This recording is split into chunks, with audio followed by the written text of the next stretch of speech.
नमस्कार। दान देने के महत्व को दर्शाती, दान देने के पीछे की सही मंशा को दर्शाती एक और कहानी लेकर मैं आज आपके साथ जुड़ी हूँ। ये कहानी है खान खाना रहीम की, जिनके दोहे सुनकर लगभग हर भारतीय बड़ा हुआ है, और उन्हीं के साथ अकबर के दरबारी कवि गंगाधर राव की, जिन्हें कवि गंग के नाम से भी जाना जाता है और जो रीतिकालीन काव्य परंपरा के एक प्रसिद्ध कवि रहे हैं। तो रहीम को दानवीर माना जाता था। दूसरों की सहायता करने से पहले कभी नहीं चूकते थे, पर उनकी एक खासियत भी थी कि दान देते हुए उनकी नजरें हमेशा नीची रहती थी, सर झुका हुआ रहता था। तो हुआ यूं कि एक बार कुछ छंद कवि गंग के बहुत पसंद आ गए रहीम को।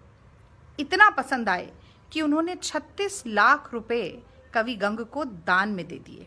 अब आप सोचिए, अकबर के युग में 36 लाख रुपए का दान। कवि गंगाधर राव भी भौचक्के के रह गए, समझ नहीं आया क्या करें। तो सोचा कि अपनी कृतज्ञता के भाव को एक दोहा लिखकर प्रकट करते हैं। तो रहीम को नवाब की उपाधि देते हुए एक दोहे के माध्यम से कवि गंगाधर राव ने पूछा, सीखे कहाँ नवाब जू, ऐसी देनी देन, जो जो कर ऊंचे उठे, त्यों त्यों नीचे नैन। यानी कि महोदय महाशय, ऐसा दान देना आपने कहाँ से सीखा? जैसे जैसे मदद के लिए आपके हाथ उठते हैं, वैसे वैसे आपकी नजरें नीची हो जाती हैं। और आमतौर पर देखा जाए तो मदद करने वाला, सहायता करने वाला हमेशा घमंड के मद से चूर रहता है, उसकी गर्दन तनी हुई रहती है। तो रहीम ने दोहे से ही जवाब दिया, और वो बहुत ही बेहतरीन जवाब था, बहुत ही सार्थक जवाब था। रहीम ने कहा, देनहार कोई और है, भेजत सो दिन रैन, लोग भरम हम पर धरें, ताह से नीचे नैन।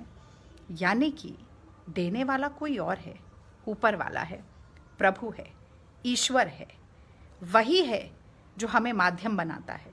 याद कीजिए, कल स्वामी विवेकानंद की कहानी सुनाई थी। उन्होंने भी जेडी रॉकफेलर से यही कहा था कि हम तो केवल चैनल हैं, हम सिर्फ जरिया हैं, हम सिर्फ माध्यम हैं, देने वाला कोई और है। वही रहीम ने भी कहा कि जब हम देते हैं तो शायद प्रभु का वास हम में होता है, उनकी कृपा दृष्टि हम पर होती है। और इसीलिए मदद का हाथ बढ़ाते हुए, किसी का संकट दूर करने के लिए हाथ बढ़ाते हुए, किसी के आंसू पोंछने के लिए हाथ बढ़ाते हुए, किसी का सहारा बनने के लिए हाथ बढ़ाते हुए, हमेशा हम प्रभु के सबसे निकट होते हैं। व्यक्ति क्या क्या जतन नहीं करता एक डिवाइन कनेक्ट के लिए। तीर्थ जाता है, मंदिर, मस्जिद, गुरुद्वारे, चर्च जाता है, भजन कीर्तन करता है, लेकिन ईश्वर की प्राप्ति का सबसे सरल, सबसे आसान जरिया यह है कि ईश्वर के बनाए हुए मनुष्य की हम मदद करें। यदि हम इतने समर्थ हैं, इतने सार्थक हैं, इससे बड़ा और कोई माध्यम नहीं है प्रभु से निकटता का। और शायद इसीलिए तुलसीदास जी ने भी रामचरितमानस में ये लिखा कि परहित सरिस धर्म नहीं भाई, पर पीड़ा सम नहीं अधिमाई।